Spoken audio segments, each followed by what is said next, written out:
My husband always left his wedding ring by the sink. I assumed he was just forgetful, until his mom casually asked why he only put it on when I was nearby. Can you imagine discovering your husband isn't just cheating, but he's plotting your murder? Not a sudden fit of rage, but a cold, calculated plan to make your death look like an accident. All for a life insurance payout. Because that's the terrifying reality I lived, and it started with a single innocent question from his own mother. The question hit me like ice water. We were at Sunday dinner, and she said it so casually, passing the potatoes. Why does David only wear his wedding ring when he's around you, dear? I watched my husband's face go absolutely pale. He laughed it off, said she must be confused, that he'd probably just forgotten it. But I wasn't confused anymore. That night I started paying attention. He'd come home from work and head straight for the bathroom. I'd hear the faucet run. Then he'd emerge with the ring on. In the mornings he'd kiss me goodbye and I'd glimpse the gold band. But then I checked his nightstand drawer. Empty. Checked his car. Nothing. I began testing it. I came home early from work one Tuesday. His ring wasn't on. He was in the living room scrolling his phone. The moment he heard my keys, he practically sprinted to the bathroom. Water ran. When he came out, the ring was back on his finger. Rough day? I asked. Just washing up, he said, not meeting my eyes. I installed a small camera in our bedroom the next day, angled toward his dresser. The footage showed him every morning, taking off the ring the second I left for work. He'd toss it in the bathroom cabinet, then leave the house. When he returned in the evening, he'd retrieve it before I got home. For 4 months, I'd been married to someone who only wore his wedding ring as a costume. I confronted his mom first. We met for coffee while he was at work. She looked so uncomfortable, kept stirring her drink without drinking it. Finally, she blurted out, "I probably shouldn't tell you this, but..." And she told me anyway. She'd seen him at the grocery store on a Saturday when I was visiting my dad. He was shopping with a woman, no ring on his finger. They were picking out steaks together, laughing, comfortable. She'd called out to him and he'd frozen. Introduced the woman as a coworker. What was her name? I asked, my voice barely a whisper. Something with a J. Jennifer. Jillian. Jessica. I went through his phone that night after he fell asleep. I knew his passcode because I watched him type it hundreds of times. The messages were all there, to someone named Jillian. 2 years worth of messages. Apartment addresses. Plans for trips when I thought he was at conferences. Photos of them together in places I'd never been.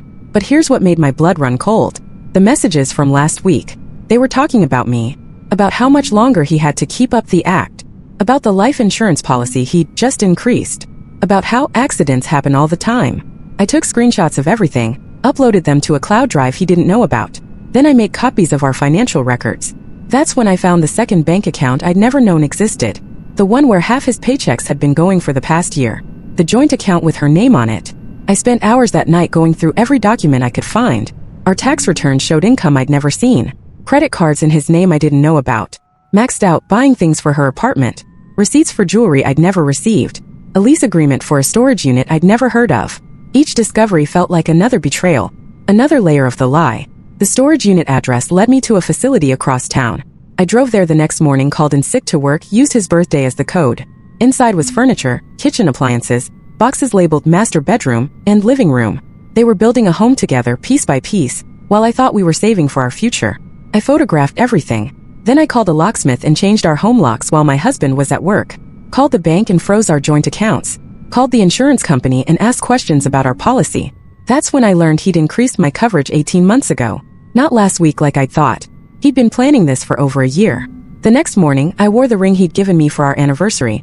A beautiful sapphire that I later learned he'd bought with money from our joint savings, the account I thought we were using for our future house. I made him his favorite breakfast. Kissed him goodbye like nothing had changed. Then I called a divorce attorney and a private investigator and my brother, who's a police detective. Because those messages weren't just about an affair. They were about making me disappear. I'm writing this from a hotel room he doesn't know about. The attorney has the screenshots. The investigator has been following him for 5 days now, and tomorrow my brother is meeting with someone from the district attorney's office. My husband just texted asking when I'll be home. I told him I'm staying late at work. He sent back a heart emoji. The attorney's name was Patricia Moreno, and she didn't waste time with pleasantries. When I showed her the screenshots, she leaned back in her chair and said, "This is beyond divorce. This is criminal conspiracy." She made calls while I sat there, my hands shaking around a cup of coffee I couldn't drink. Within an hour, I was sitting across from Detective Hammond, a woman in her 50s with sharp eyes who'd seen everything twice. "Walk me through it again," she said. "Every detail." I told her about the ring, about his mom's question, about the messages between him and Jillian discussing timelines, insurance payouts, and how hiking accidents were surprisingly common. About how he'd suggested we go camping next month, just the two of us, somewhere remote. About how he'd been so insistent about it. He's never wanted to go camping before, I said. He hates the outdoors, but suddenly he's researching trails in the Rockies. Talking about getting away from everything. Detective Hammond exchanged a look with my brother. He'd been standing against the wall, arms crossed, jaw tight. I'd never seen him this angry. We need to be smart about this, Hammond said. If we move too fast, we risk not having enough evidence. If we wait too long. She didn't finish the sentence. She didn't need to. The private investigator, a former FBI agent named Gordon, had been following my husband for 6 days. The photos he showed me felt like watching a stranger's life. My husband leaving work early to meet Jillian at her apartment. The two of them shopping for furniture together. Having dinner at restaurants I'd been begging him to try with me for years.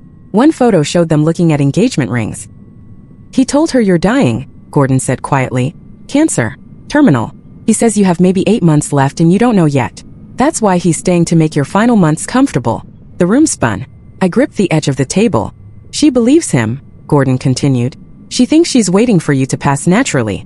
But based on these messages, I think he's getting impatient." My brother pushed off from the wall. "We need to wire her. Get him talking." "Too dangerous," Hammond said. "If he suspects anything, then what?" I interrupt. "I just wait for him to kill me."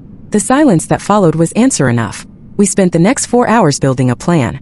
I'd go home, act normal, where the camera Gordon would hide in my necklace, let my husband think everything was fine. Meanwhile, they'd build a case. Financial records, message logs, witness statements from his mom, the life insurance policy he'd increased to $850,000 without telling me. The fact that he'd made Jillian the secondary beneficiary. If something happens to you, she gets everything if he's somehow unable to collect, Patricia explained. They've covered their bases. Gordon pulled out more evidence he'd compiled. Bank statements showing regular transfers to Jillian's account. Receipts for romantic getaways while I thought he was at work conferences. A paper trail of lies that stretched back years. He'd opened a credit card in my name without my knowledge. Racked up debt buying things for her. Then paid it off with money from our joint account. "There's more," Gordon said. "I talked to people at his work. He's told everyone you've been sick for months. Coworkers have been bringing him meals, offering support. One woman organized a fundraiser for your medical expenses." "But I'm not sick," I said. "He knows that." "They don't. He's been building this narrative for months, making sure everyone knows his wife is dying. When you actually die, no one will question it. They'll just be sad it finally happened." The manipulation was breathtaking. He'd created an entire alternate reality where I was terminally ill, and he was the devoted husband. Meanwhile, in the real world, he was plotting my murder. I drove home at 11 p.m. The house was dark except for the living room lamp. He was waiting on the couch. His face creased with concern. The ring was on his finger. "Where were you?" he asked, standing. "I was worried sick. I practiced this. My phone died at work. The project ran late. I'm exhausted." He pulled me into a hug. His arms felt like a trap. "I was about to call hospitals," he murmured into my hair. "Don't scare me like that." The camera in my necklace was recording everything. I pulled back, forced a smile. "Sorry, it won't happen again." That night, he held me close in bed. I didn't sleep. I listened to his breathing, felt his heartbeat against my back, and wondered how many times he'd lay here planning my death. I thought about all the nights he'd stroked my hair, whispered that he loved me, while calculating insurance payouts in his head. In the morning, he made me breakfast. Eggs and toast, my favorite. I pushed them around my plate, suddenly paranoid. Had he put something in them? Was this how it would happen? Would he poison me first, then stage the camping accident to explain away any toxicology findings? "You okay?" he asked. "You seem off." "Just tired. Didn't sleep well." He reached across the table, squeezed my hand. His wedding ring caught the light. "Maybe we should take that camping trip soon. Get you away from work stress. Fresh air. No phones, just us." My stomach dropped. "Yeah, maybe. I was thinking next weekend. I found this perfect spot. Really isolated. Beautiful views." He pulled out his phone, showed me photos of a trail that wound through dense forest to a cliff overlooking a valley. We could hike out Friday, camp overnight, come back Sunday. I looked at the cliff in the photo, thought about accidents happening, about gravity and rocks and how long it would take for someone to find a body in that kind of terrain. "Sounds nice," I managed. He smiled. The same smile I'd fallen in love with 4 years ago. "Perfect. I'll make all the arrangements." After he left for work, I vomited in the bathroom. Then I called Patricia. "He's pushing for next weekend," I said. "Some remote trail. There's a cliff. We're not going to let it get that far," she said. But I heard the worry in her voice. Gordon had started following Jillian too. She worked as a pharmaceutical rep, drove a white Lexus, and lived in a condo downtown that my husband had been paying for. He told me his car needed expensive repairs last year, told me we needed to cut back on expenses. Meanwhile, he'd been furnishing a second life. Gordon's investigation revealed even more. Jillian had a history of getting involved with married men. She had been fired from her last job for an affair with her boss. She had debt problems, credit cards maxed out, an eviction on her record. She needed money. My husband needed my insurance payout. They'd found each other through some dating app for people in relationships, a place where cheaters met other cheaters. The camera footage from my necklace showed him calling Jillian every morning after I left for work. Gordon managed to get audio from one of the calls through some technical miracle I didn't understand. She still doesn't suspect anything, my husband said on the recording. I told her about the camping trip. She's excited, thinks I'm trying to reconnect before. You know, Jillian's voice was bright, cheerful. Do you really think you can go through with it? When it comes down to it, I have to. We've come too far. And think about what we'll have after, the insurance money, the house, everything. We can finally start our real life. But what if something goes wrong? What if someone questions it? Why would they? Hiking accidents happen all the time. She'll slip, fall, hit her head. I'll be the devastated husband. You'll be the supportive friend who helps me through it. Then, after a respectful amount of time, we'll announce we've fallen in love. How long? A year? Maybe less. We'll move out of state. Fresh start. Have you thought about where? I've always wanted to live near the beach. Maybe California or Florida. Anywhere you want, baby. Once the insurance pays out, we'll have enough to live anywhere. Do anything. Listening to that recording, I realized I'd never really known him at all. The man I'd married was a fiction. This person who could discuss murdering me like planning a vacation was the reality. They were already picking out where they'd live after I was dead. Already planning their future on top of my grave. Detective Hammond brought me in again. We have enough for conspiracy charges. We can arrest him now. Will it stick? I asked. She hesitated. It's strong circumstantial evidence. The messages, the insurance policy, the financial fraud. But a good defense attorney might argue it was just talk, fantasy, that he never intended to actually do it. So we need him to try? Absolutely not. My brother said immediately. We're not using you as bait. But I was already thinking it through. What if we control the situation? Set it up so he thinks he has the opportunity, but you're there to stop him. Patricia shook her head. Too many variables. Too much risk. More risk than actually going camping with him? That stopped them. We argued for an hour. Hammond insisted it was too dangerous. My brother threatened to arrest my husband right now, evidence be damned. But I knew the truth. Without catching him in the act, he might walk, might get a plea deal, might someday get out and finish what he started. Patricia laid out the reality. Even with everything we have, a jury might not convict on attempted murder. They might see it as planning that never turned into action. Conspiracy is harder to prove when the conspiracy is just two people talking. We need him to actually try. We need it on camera with witnesses beyond any doubt. And if he succeeds before you can stop him, my brother demanded, then we'll have failed, Patricia said bluntly. But if we don't try, he walks. Gets probation. Maybe 5 years from now, she's looking over her shoulder forever. Finally, Gordon spoke up. There's a way to do this, but it requires precise timing and a lot of equipment. The plan was simple in theory, terrifying in practice. I'd go on the camping trip. Gordon and a team would be positioned throughout the area, hidden, watching. I'd wear a GPS tracker, a wire, and a panic button disguised as a watch. The moment my husband made a move, they'd be there. And if something goes wrong? I asked. If he moves faster than you can respond? Gordon's face was grim. Then we have a problem. He showed me the safety measures they put in place. Invisible safety nets at key cliff points. Team members positioned every 100 feet along the trail. Drones overhead with thermal imaging. Emergency medical personnel standing by. They'd mapped every inch of the area. Identified every possible danger point. We'll be close, Gordon promised. So close you could spit and hit one of us, but hidden well enough he won't know. My brother pulled me aside. You don't have to do this. We can find another way. There is no other way. You know that. He looked at me for a long moment, then pulled me into a hug. Mom and Dad would kill me if they knew I was letting you do this. Then don't tell them. Not yet. But I needed to tell someone. I called my best friend Cassidy that night. We'd known each other since college. She deserved to know what was happening. He's trying to what? She screamed when I told her. No, absolutely not. You're staying with me right now. I'm coming to get you. Cassidy, listen. No, you listen. This is insane. You can't go camping with someone who wants to kill you. I don't care what the police say. If I don't do this, he gets away with it. Then let him get away with it. At least you'll be alive. I understood her fear. But she hadn't seen the messages. Hadn't seen the storage unit full of furniture for a life that required me to be dead. Hadn't heard the recordings of him and Jillian planning their future, while discussing the best way to make my death look accidental. He won't stop, I said quietly. Even if I leave, even if I hide, he'll find a way. He needs that insurance money. He's in too deep with Jillian. Too deep in debt. I'm either dead or he's in prison. Those are the only two options. Cassidy was crying. This isn't fair. This isn't right. No, it's not. The next few days were surreal. I went to work, came home, played the role of oblivious wife. My husband was excited about the trip, showing me gear he'd bought, talking about the trails we'd hike. Meanwhile, Gordon's team was preparing. They mapped the entire area, identified every possible danger point, planned extraction routes. I had to keep up appearances at work too. Smile at coworkers who had no idea what was happening. Attend meetings while wearing a wire. Eat lunch while checking my GPS tracker. I was living in two realities at once, and the cognitive dissonance was exhausting.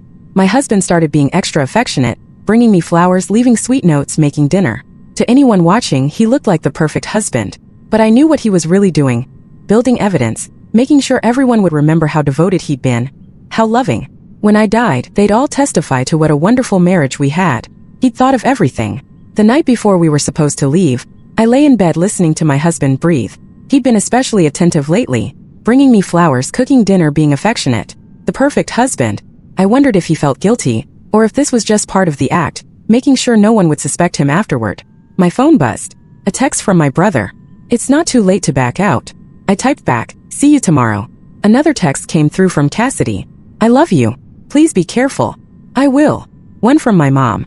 She didn't know what was happening, but she'd sensed something was wrong. Are you okay, sweetie? You've seemed distant. I'm fine, Mom. Just tired from work. Love you. I wondered if those might be the last texts I'd ever send.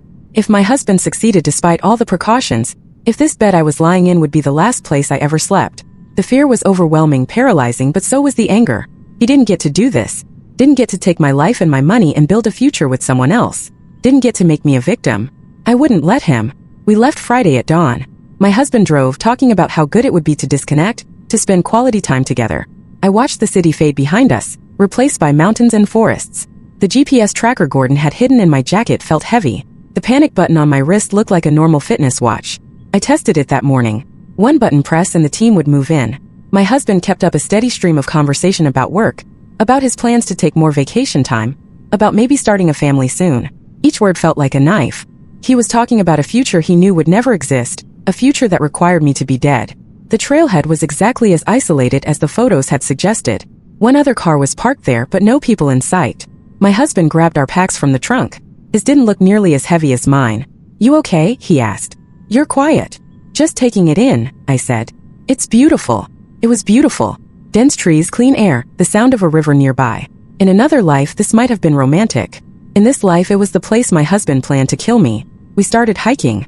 Gordon had told me the team was already in position, hidden throughout the forest. I couldn't see them, couldn't hear them, had to trust they were there. Every snap of a twig made me jump. Every shadow looked like a hidden officer, or like my husband positioning himself to push me. The trail wound upward, getting steeper. My husband stayed behind me, ostensibly to make sure I didn't slip, but I knew the real reason. From behind, it would be easier to push, easier to claim he couldn't grab me in time. We stopped for lunch at a scenic overlook. The cliff dropped away sharply, easily 100 feet down to rocks and river below. My husband stood at the edge, looking down. I watched him calculate, watched him consider. This could be the moment. This could be where he did it. Careful, I said. He turned, smiled. Don't worry, I'm always careful. We ate in silence. I forced down a sandwich while mentally running through the emergency protocols Gordon had drilled into me. If he pushes, fall backward, away from the edge. If he grabs you, scream. If you go over, there's a safety net 50 feet down that's invisible from above. That last part didn't make me feel much better. 50 feet was still a long fall. Plenty of time to break bones, to hit rocks, to die before reaching the net. After lunch, we continued hiking. The trail got narrower, more treacherous. Loose rocks, sharp drop-offs. My husband suggested we go off-trail to see a waterfall he'd read about. I followed, knowing Gordon's team was tracking my GPS, adjusting positions. The waterfall was real, at least. Beautiful and loud. The spray creating rainbows in the afternoon sun. We stood close to the edge where the water fell. The ground slick with moisture. Incredible, right? My husband shouted over the noise. I nodded. Didn't take my eyes off him. He moved closer, put his arm around my waist. I'm glad we did this. Glad we're here together. I felt his grip tighten. Felt him shift his weight. This was it. This was the moment. Me too, I said and pressed the panic button. Everything happened fast. He shoved me hard toward the edge. I fell backward like Gordon had taught me. Hit the ground hard, but away from the water. My husband lunged forward trying to grab me to push me over. Then Gordon was there, coming out of nowhere, tackling him to the ground. More people emerged from the trees. Detective Hammond, my brother, 2 officers I didn't recognize. My husband fought, screaming until they had him in handcuffs. She fell, he kept saying. She slipped. I tried to catch her. Hammond knelt beside me. You okay? I was shaking so hard I could barely nod. I'm okay. They pulled my husband to his feet. He looked at me and for a second the mask slipped. Pure rage flashed across his face. You set me up, he hissed. UF and set me up. No, I said, standing on unsteady legs. You set yourself up. I just made sure there were witnesses. This is entrapment. My lawyer will tear this apart. Your lawyer can try, Hammond said. But we have everything. The messages, the insurance fraud, the attempted murder, all on camera. She fell. I was trying to save her. Save it for the judge, Gordon said. They led him away. I watched until he disappeared into the trees, then collapsed against a boulder and cried harder than I'd ever cried in my life. My brother sat with me, didn't say anything, just stayed close until I could breathe again. The medics checked me over. Bruises from hitting the ground, but nothing broken. Nothing permanent. I'd survive. That's what mattered. The arrest made local news. Man charged in plot to murder wife for insurance money. They didn't use my name, but everyone we knew figured it out anyway. His mom called, apologizing through tears. She'd had no idea. None of them had. That's how good he'd been at the act. His coworkers were devastated. They believed the story about me being sick. Some of them called, apologizing for not checking on me, for believing his lies. I told them it wasn't their fault. He'd fooled everyone. That was the point. Jillian was arrested 2 days later as an accessory. The recordings Gordon had captured made her involvement clear. She'd known about the plan, had helped him research ways to make it look accidental, had even suggested the life insurance increase. Gordon had found searches on her computer for, how long do murder investigations take? And can life insurance companies refuse to pay for suspicious deaths? In court, she tried to claim she thought it was just fantasy, that they were never really going to do it. The jury didn't believe her. How could they? The evidence was overwhelming. The messages, the planning, the storage unit full of furniture, the engagement ring in her jewelry box that matched the one in the photos Gordon had taken of them shopping together. The trial took 8 months. I had to sit through every detail. Had to hear my husband's lawyer argue that it was entrapment, that I'd manipulated him into attempting something he never would have done on his own. Had to watch him cry on the stand, claiming he loved me, that this was all a misunderstanding. My client was confused.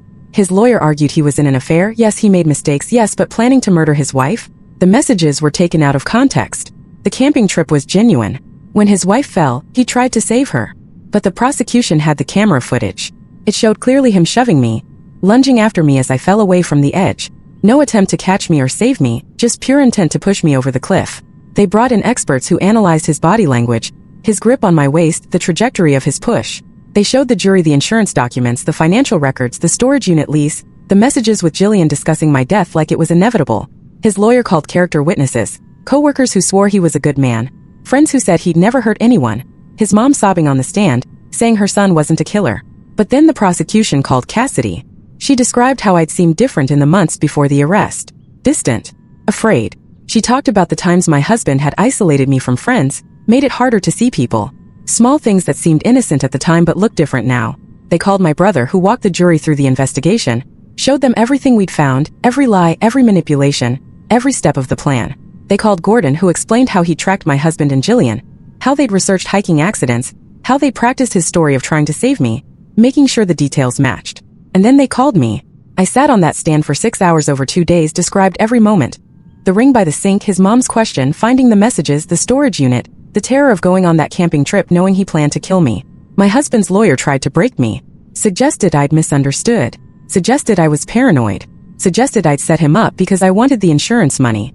So you're saying, he asked, that my client increased your life insurance policy, intending to murder you for it. But really, it was you who wanted him to try so you could get him arrested and keep all the money for yourself. I stared at him. That might be the stupidest thing I've ever heard. The gallery laughed. The judge gave them quiet, but I saw him fighting a smile. The fact is, I continued, your client tried to kill me. It's on camera. You can argue about why all you want, but you can't argue about what happened. He pushed me toward a cliff.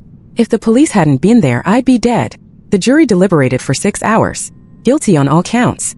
Attempted murder, conspiracy, fraud, and a list of other charges I'd stopped keeping track of. He got 26 years. Jillian got 15. My husband's face when they read the verdict was the first real emotion I'd seen from him through the entire trial. Not sadness or regret, just anger. Fury that he'd been caught, that I'd beaten him. As they led him away, he looked at me one last time. "You ruined my life," he mouthed. I mouthed back. "You tried to end mine." The house we'd shared went up for sale. I couldn't live there anymore. Couldn't sleep in a bed I'd shared with someone who'd been planning my death. I moved to a small apartment downtown. Started over with the basics. Used some of the money from selling the house to pay Patricia and Gordon. Worth every penny. The apartment was small, but it was mine. Every piece of furniture I chose myself. Every bill I paid myself. Every decision I made myself. It was freeing in a way I hadn't expected. I'd gone from my parents' house to college to living with my husband. This was the first time in my life I'd lived completely alone. Answered to no one. His mom kept trying to contact me. I finally agreed to meet her for coffee. 6 months after the trial, she looked like she'd aged 10 years. "I should have said something sooner," she said. "When I saw him with that woman, I convinced myself it was innocent, that I was seeing things. I'm so sorry. You did say something," I reminded her. "That question about the ring, that's what started me looking. But I should have pushed. Should have warned you directly." I thought about that. Maybe. But he would have just convinced me you were paranoid. He was good at that, at making people doubt themselves. She nodded, stared into her coffee. I keep trying to figure out where I went wrong. What I did that made him capable of something like this. You didn't make him this way. He chose this every step of it. Was he always like this? Or did he become this? I've been asking myself the same question. I don't know. Maybe he was always capable of it and I just never saw it. Or maybe he changed gradually. The affair started. He got in over his head financially, and suddenly murdering me seemed like the solution. I'll never really know. We sat in silence for a while. Eventually she asked, "Do you think you'll ever trust anyone again?" I've been asking myself the same question. I don't know. Maybe someday. I hope you do. I hope you find someone who deserves you. What about you? I asked. Are you going to visit him in prison? Her face crumpled. I don't know. He's my son, but what he did to you. I can't reconcile those two things. The boy I raised and the man who tried to murder his wife. They're the same person, I said gently. That's the hard part. She nodded, wiped her eyes. I should go. Thank you for meeting me. I know you didn't have to. Thank you for asking about the ring. Seriously, you saved my life. I hope so too, though I'm in no hurry. I'm still learning to trust myself again first. Learning that my instincts were right when something felt off. Learning that I'm stronger than I thought. Sometimes I think about the life he promised me, the house we were saving for, the children we talked about having. None of it was real. He'd been building toward this from the beginning. Each year, drawing me deeper into a trap while creating an escape route with Jillian. But here's what he didn't count on. I'm a survivor and I'm not afraid to fight back. I started a blog about my experience. Not for sympathy, but to help others recognize the signs. The small changes in behavior, the financial inconsistencies, the way abusers isolate you so gradually you don't notice until you're alone. It's gotten more attention than I expected.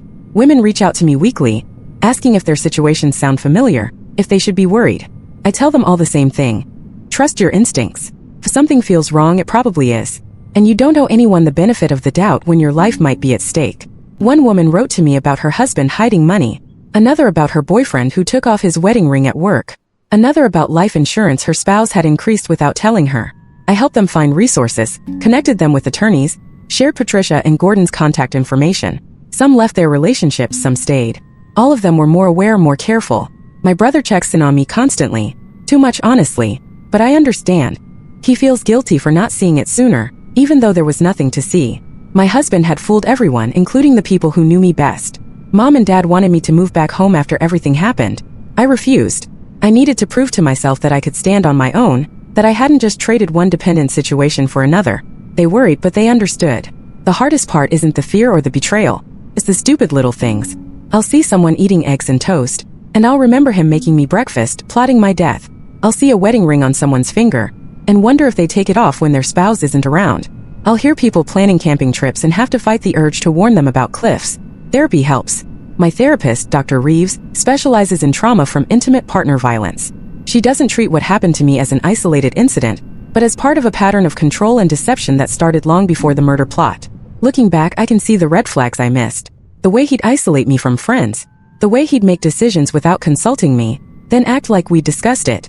The way he'd gaslight me when I questioned inconsistencies. You were trained not to trust yourself, Dr. Reeves explained. That's what made you vulnerable. He spent years teaching you to doubt your own perceptions. She's right. It's going to take time to undo that damage, but I'm working on it. Every day I practice trusting my own judgment, setting boundaries, recognizing manipulation. I ran into one of our old friends at the grocery store last month. She looked uncomfortable, like she wanted to avoid me.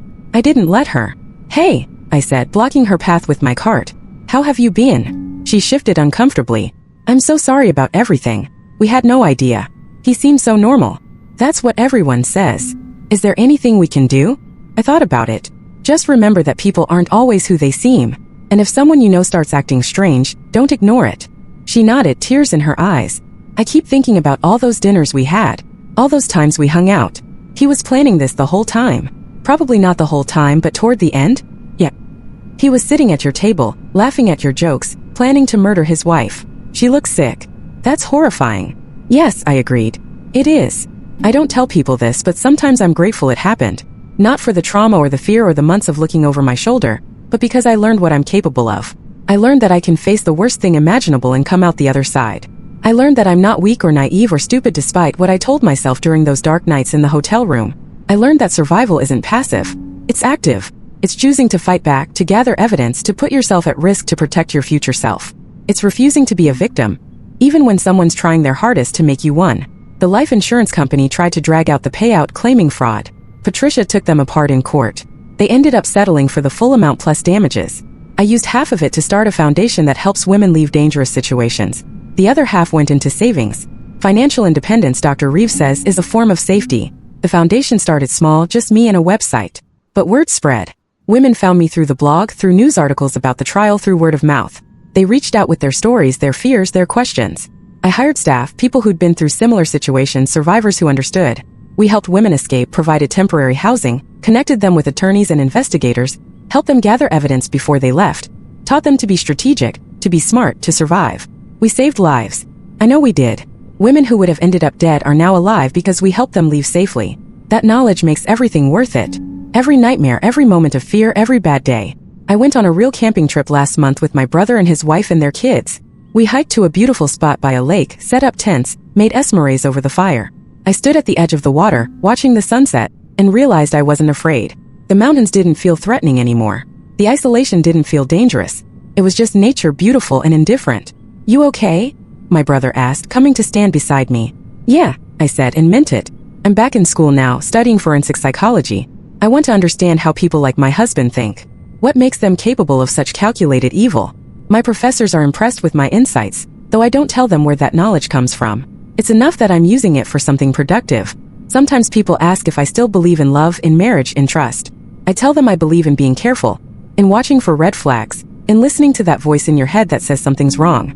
I tell them I believe in people who wear their wedding rings all the time, not just when you're watching, but mostly I believe in myself, in my ability to recognize danger, in my strength to fight back, in my right to survive and thrive and build a life that's wholly mine. My husband writes me letters from prison. I burn them without reading them. His mom begged me once to read just one to give him a chance to explain. I told her there's nothing to explain. He tried to kill me for money. That's the only explanation that matters.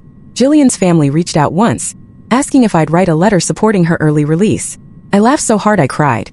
Then I wrote a very different letter to the parole board, detailing exactly why she should serve every single day of her sentence. I'm not bitter, though people expect me to be. I'm just clear-eyed. I know what I survived. I know what I'm worth, and I know that I'll never, ever settle for someone who sees me as expendable. Last week, I went to the spot where he tried to kill me. Gordon arranged it, made sure I had support. We hiked the trail, stood at the waterfall. I looked down at the place where I'd fallen, where he'd lunged for me, where my life had almost ended. And then I looked up at the mountains, at the endless sky, at all the life still ahead of me. "Ready to go?" Gordon asked. I nodded. "Yeah, I'm ready." We walked back down the trail together. The sun was warm on my face. Birds sang in the trees. And I realized something important. I'd taken back this place. Taken back my fear. Taken back my life. That's the thing about survival. It's not just about staying alive. It's about refusing to let the person who tried to destroy you have any more of your time, your energy, your future. It's about standing at the edge of the cliff and choosing to walk away on your own terms. My wedding ring is in a box in my closet. I kept it not as a reminder of him, but as proof. Proof that I trusted someone who didn't deserve it. Proof that I survived when he wanted me dead. Proof that I'm stronger than any trap someone could set for me. Sometimes late at night, I think about what would have happened if his mom hadn't asked that question. If I hadn't started paying attention to the ring, if I'd gone on that camping trip without knowing, I'd be dead and he'd be playing the grieving widower. And Jillian would be waiting patiently for her turn to wear a wedding ring. He'd actually keep on. But that's not what happened. What happened is I fought back. I gathered evidence. I risked everything to make sure he'd pay for what he tried to do. And now he's the one living in a cage while I'm out here free, building a life he has no part of. That's justice. Not perfect, not clean, but real. And after everything, real is all I need. I still have bad days. Days when I can't stop thinking about how close I came to dying. Days when I wonder if I'll ever feel truly safe again. Days when I see his face in crowds and have to remind myself he's locked away. But those days are getting fewer. The space between them is growing. And in that space, I'm building something new. A life where I make every decision. Where no one controls my finances or my time or my trust. Where the only person I need to answer to is myself. My husband took off his wedding ring because he never really married me. He married the idea of my death, the insurance payout, the life he'd built with someone else. I was just an obstacle to remove. But obstacles are funny things. Sometimes they're stronger than you think. Sometimes they fight back. Sometimes they win. I won. And I wake up every morning grateful for that simple fact. I'm alive. I'm free. I'm stronger than I ever knew I could be. And I'll never ever ignore my instincts again. What would you have done in my place? Have you ever had to trust your gut when everything felt wrong? Tell me what you think in the comments below.